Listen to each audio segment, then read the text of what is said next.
Today, we're doing something a little special, a Valentine's Day throwback that just might change the way you show some love to your partner. When we talk about work life balance, we usually think about time management, career goals, keeping up with our kids, endless schedules. But what about our marriages? If you're in a relationship, your marriage is the foundation of everything else. A strong, connected partnership doesn't just make life easier, it really creates balance in ways that you don't even realize. When your relationship is thriving, parenting feels more manageable, work stress feels lighter, and your overall happiness really improves. But when your marriage is strained, everything else just feels heavier. And I get it, date nights and quality time might be at the bottom of your never ending to do list. There's always an excuse. We're too busy. We don't have a babysitter. We're exhausted by the end of the day. We can't afford fancy nights out. But the truth is, you don't need these grand gestures or expensive gifts. You just need to understand how your partner receives love and make those small, intentional efforts to connect. And that's exactly what today's throwback is about. The 5 love languages, the simple concept created by Dr. Gary Chapman, can completely transform the way you and your partner communicate, the way you show love, and the way you support each other. So whether you've been married for decades or you're just trying to reconnect after years of putting everything and everyone else first, this episode's for you. Let's dive in and learn how to love in a way that actually lands. Are you feeling overwhelmed trying to juggle all the many hats you wear as a working mom? Do you want more quality time with your family without distraction of work and time alone to take care of yourself and your needs? Welcome to Mom Wife Career Life. I'm Carrie, a wife, mom of 3, and a recovering perfectionist. In this podcast, I will teach you how to create balance in your life by implementing healthy habits, organizing your home and your schedule, being intentional with your time and in your relationships, and most importantly, how to start putting your needs first because no one can pour from an empty cup. Grab that second cup of coffee, or if you're anything like me, your third. It's time to dive into today's episode of Mom Wife Career Life. When you think of work-life balance, I think the majority of us don't consider our marriage to be part of that equation. Or if we do, we don't think of it as very impactful, but it is. The stronger the marriage you have, the better relationship you have with your partner, the stronger foundation you have. And that plays a huge part in a balanced life. You need to take time to nurture your marriage. You need to have that kids-free one-on-one time to keep that spark alive.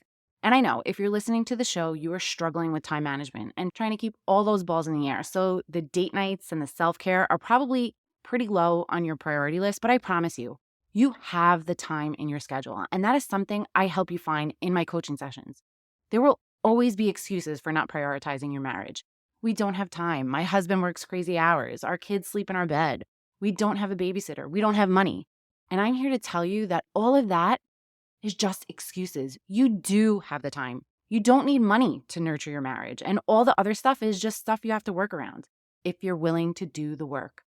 And these are all things I could help you through in my coaching session. So if this sounds like you, then let's chat. I want to help you. Book a complimentary coaching call. They are free and they are short. So stop with the excuses that you don't have time.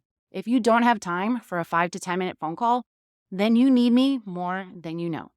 What you also need to understand is the concept of love languages and the part they play in your relationships. The concept of the 5 love languages comes from the book, The 5 Love Languages: How to Express Heartfelt Commitment to Your Mate by Dr. Gary Chapman.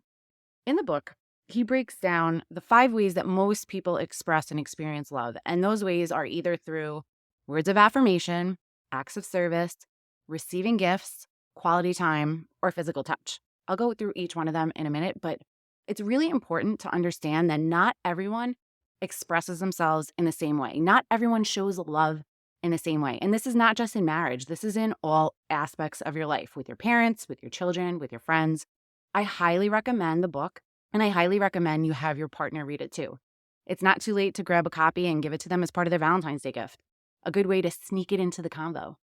And as we go through each type, you'll probably know right away which one you are and which one your partner is, but keep in mind that you may show your love in the language you prefer, but your partner may not receive it in the way you intend it to because it's not their love language.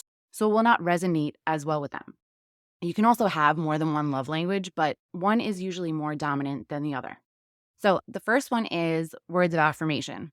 People with this love language really appreciate verbal expression of love, commitments, appreciation, or positive affirmations. This is one of Russ's love languages, and I joke all the time. He'll tell me something he did, like unclog a toilet or something.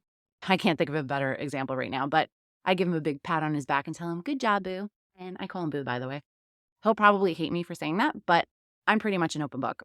I joke, but I know it's something that makes him happy to hear how much I appreciate him. And this may be your love language too. And if your spouse doesn't tell you that they love you or give you compliments or tell you how much they appreciate you, then you're not receiving love in the way that really speaks to your heart. In this case, literally speaks, not just figuratively. The second type of love language is acts of service. And this is absolutely, hands down, my love language. For people with this love language, actions speak so much louder than words. We feel love when our partner performs an act of service for us, like helping clean the house, running errands, taking care of a task that makes my life easier. I joke with Russ all the time. I tell him there's nothing hotter than seeing him scrubbing the shower floor. But seriously, when he helps around the house, when he cooks dinner, I am so grateful. Also because he's a much better cook than I am. But if this is your partner's love language, then see what things you can maybe do for them to show them that you love them. I'm sure you're already doing a ton of things for them that might go unnoticed, but at least next week, Valentine's Day week, try thinking of something you can do for them. Some act of service, maybe clean the inside of their car, cook them their favorite meal, something where you're giving them a gift of your time. The third love language is receiving gifts. Some people feel most love when they receive a thoughtful or a meaningful gift. It's not about the material value of the item, but the thought and effort that you put into actually choosing that gift. This is actually the least of my love languages. I am not big on receiving gifts at all. I love giving gifts, like Christmas. I put a lot of thought into the gifts and I love watching my family open them, but I don't like people spending money on me.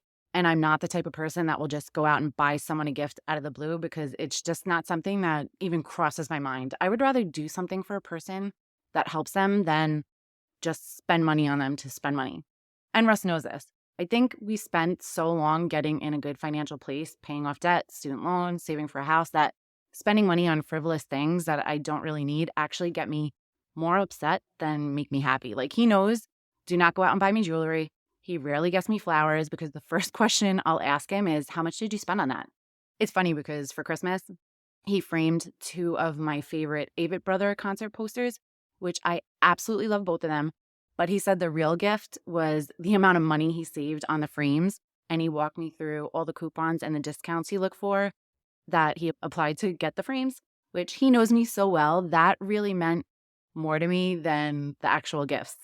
I also rarely buy anything at full price. So if you can get a savings, that just lights me up too. So on the flip side, if this is your love language and your partner doesn't buy you things or they don't put much thought into what they get you, it can definitely cause a little resentment.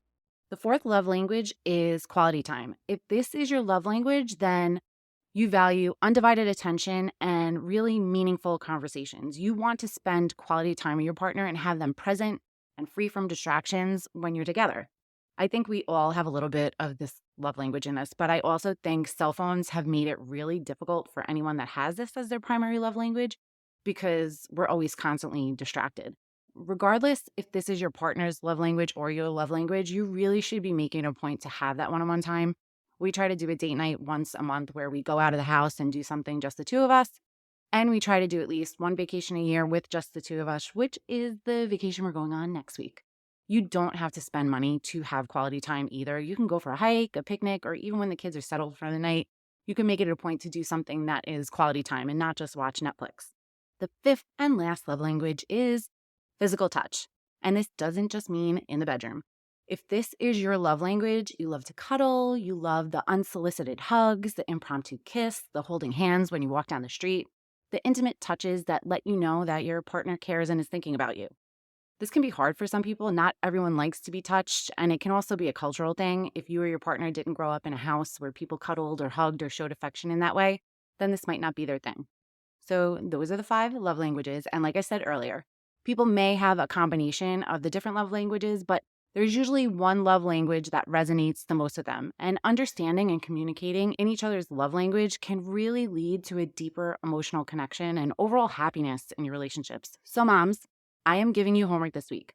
I want you to take some time to really reflect and figure out what is your primary love language and do the same with your partner. Like I said, you can even buy the book for Valentine's Day. I'll link it in the show notes. So all you have to do is scroll down and click. And even if they're not open to it, You can start doing the work to change the way you communicate in a love language that you think they are and see how it impacts your relationship.